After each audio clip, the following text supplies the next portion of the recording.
मित्रों, कहानी शुरू करूं उसके पहले लाइक और सब्सक्राइब कर लीजिए।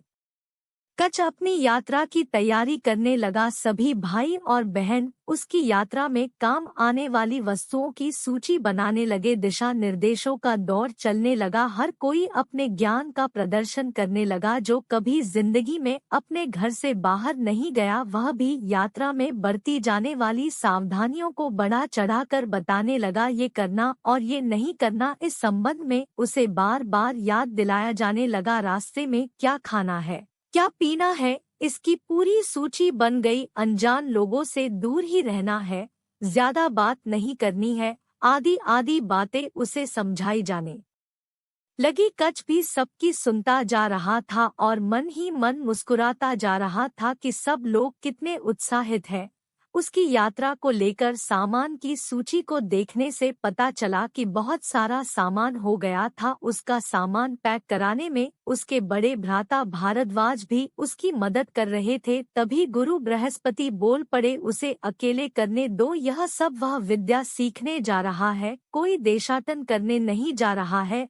उसे वहाँ पर सब कुछ स्वयं को ही करना होगा। आज तुम लोग मदद कर दोगे, कल कौन करेगा? उसे अभी से आत्मनिर्भर बनने दो। यद्यपि उसे अभी थोड़ा कष्ट होगा, परंतु तो यह कष्ट उसका भविष्य सुखद बनाएगा। पिता की बात सुनकर समस्त भगिनी और भ्राता कच से दूर हो गए। कच एक कर अपना सारा काम करने लगा। जब उसकी समस्त पैकिंग हो गई तो वह विदा लेने के लिए अपनी तीनों माताओं के पास गया। तीनों ने उसे आशीर्वाद देकर विदा किया। सभी भाई और बहनों ने अंतिम दिशा निर्देश देकर विदा ली। अंत में कच अपने पिता बृहस्पति के पास गया और उनके चरणों में लेट गया। बृहस्पति ने उसके मस्तक पर प्रेम से हाथ फिराया और कहा, मेरी आशा के केंद्र बिंदु तुम ही हो पुत्र। देवलोक का तुम्हें मान रखना है। ऐसा कोई काम मत करना जिससे गुरु शुक्राचार्य तुमसे क्रोधित हो जाएं। उनके श्राप से बचना, उन्हें सदैव प्रसन्न रखना। यदि गुरु प्रसन्न रहें तो वे वह विद्या तो देते ही हैं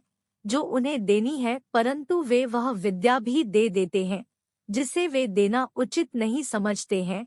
एक विद्यार्थी की पूंजी गुरु का आशीर्वाद ही होती है। पुत्र, तुम पर शुक्राचार्य का सदैव वरद हस्त रहे, यही मेरा आशीर्वाद है। बृहस्पति ने कच का मस्तक सूंघकर और उसे अपने सीने से लगाकर कहा, आपका आशीर्वाद मेरे साथ है तात, तो फिर सब कुछ वैसा ही होगा जैसा आप चाहते हैं। आपको मुझसे कोई शिकायत नहीं होगी। तात कच ने अपने पिता के चरण स्पर्श किए, सामान उठाया और चल दिया। कच प्रसन्न मन से चला जा रहा था। वह मन ही मन कार्य योजना बनाने लगा कि उसे वहां जाकर क्या करना है, कैसे रहना है, क्या बात करनी है और क्या नहीं। विचारों की अनवरत श्रृंखला चलने लगी थी उसके मस्तिष्क में। जिस प्रकार गुरु बृहस्पति ने अपनी बुद्धिमत्ता से देवलोक में गुरु पद पाया था, उसी प्रकार कच भी देवलोक का मान सम्मान बढ़ाने में अपनी भूमिका निभाएगा। वह आशा और उमंगों से भरा हुआ एक महासागर लग रहा था जिसमें विचारों की तरंग लहरों सी उठ रही थी। वह मस्त पवन की तरह अपनी ही धुन में जा रहा था। नारायण नारायण ध्वनि से उसकी विचार श्रृंखला टूटी। सामने देवर्षि नारद खड़े थे, उनके अधरों पर एक मधुर मुस्कान थी। कच को देखकर उन्होंने कहा, कहाँ जा रहे हो वत्स? कच ने देवर्षि नारद को प्रणाम किया और कहा, आपसे क्या छुपा हुआ है महामुनि? आप तो त्रिकालदर्शी है, सबके मन की बातें जानने में आप सिद्धहस्त है। आप संभवत मेरी परीक्षा ले रहे हैं और सब कुछ जानकर भी अनजान बन रहे हैं। कच का विनीत स्वर नारद मुनि के मन को छू गया। देवर्षि नारद बोले, वत्स, तुम्हारा वाक चातुर्य अद्भुत है। अपने उत्तर से तुमने मुझे प्रसन्न कर दिया है। मुझे विश्वास हो गया है कि तुम अपना लक्ष्य प्राप्त करने में अवश्य ही सफल हो जाओगे। पर एक बात का ध्यान रखना पुत्र। नारद जी बात कहते कहते रुक गए। किस बात का ध्यान रखना है महामुनि? कच की आंखें उत्सुकता से नारद पर जम गई। वत्स, शुक्राचार्य को क्रोध शीघ्र ही आ जाता है, इसलिए तुम्हें अत्यंत धैर्य धारण करना होगा। मन और मस्तिष्क बर्फ सा शीतल रखना होगा। स्वप्न में भी ऐसा कोई कार्य मत करना वत्स जिससे शुक्राचार्य तुमसे क्रोधित हो जाएं। यदि वे क्रोधित हो भी जाएं तो भी उनके चरणों में गिरकर अपने अपराध के लिए क्षमा याचना कर लेना पुत्र। फिर वह अपराध चाहे तुमने किया हो या नहीं, क्षमा मांगने से मनुष्य छोटा नहीं होता है अपितु महान बनता है। आपने मुझे बहुत महत्वपूर्ण बातें बताई हैं महामुनि, मैं आपकी समस्त बातों का अवश्य ही ध्यान रखूंगा। कच ने कृतज्ञता प्रकट करते हुए कहा, अभी मेरी बात समाप्त नहीं हुई है पुत्र, अभी तो तुम्हें सबसे महत्वपूर्ण बात बतानी है। नारद जी ने गंभीर मुद्रा में कहा, जी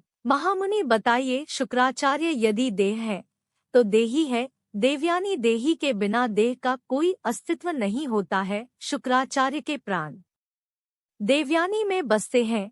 यदि शुक्राचार्य तलवार है तो ढाल है देवयानी। यदि शुक्राचार्य क्रोधित हो जाए तो शीतल जल बनकर उनका समस्त क्रोध दूर करेगी देवयानी। तुम दैत्यों के बीच में ऐसे रहोगे जैसे 32 दांतों के बीच में जिह्वा रहती है। दैत्य तुम्हारे साथ कुछ भी कर सकते हैं, तुम्हें उन दैत्यों से अगर कोई बचा सकता है तो वह है देवयानी। देवयानी सभी रोगों की रामबाण औषधि है, इसलिए तुम देवयानी को सदैव प्रसन्न रखना। देवयानी यदि तुम पर विशेष कृपा रखेगी तो विश्व की कोई भी शक्ति तुम्हारा बाल भी बांका नहीं कर सकेगी। जब भी कोई संकट आएगा तो देवयानी उस संकट को स्वयं पर ले लेगी, चाहे उसके लिए उसे कुछ भी करना पड़े। अत मेरी बात का सदैव ध्यान रखना, देवयानी को अपने पक्ष में करके रखना। ऐसा प्रयास करना कि वह तुमसे कभी अप्रसन्न नहीं हो। शुक्राचार्य देवयानी के लिए साक्षात यमराज से भी युद्ध करने को तैयार हो जाएंगे। जयंती की मृत्यु के पश्चात उनका जीवन आधार देवयानी ही है।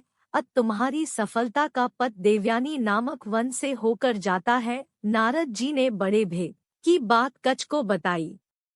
नारद जी की बातें कच को किसी वरदान से कम नहीं लगी। उसे ब्रह्मास्त्र मिल गया था, अब सिद्धि प्राप्त करने में कोई मुश्किल नहीं आएगी। कच को ऐसा लगा कि ईश्वर उस पर कृपालु है, तभी तो उन्होंने नारद जी को यहाँ पर भेज दिया था। वह प्रसन्न मन से पाताल लोक की ओर बढ़ चला। कहानी कैसी लगी कमेंट करके बताएं।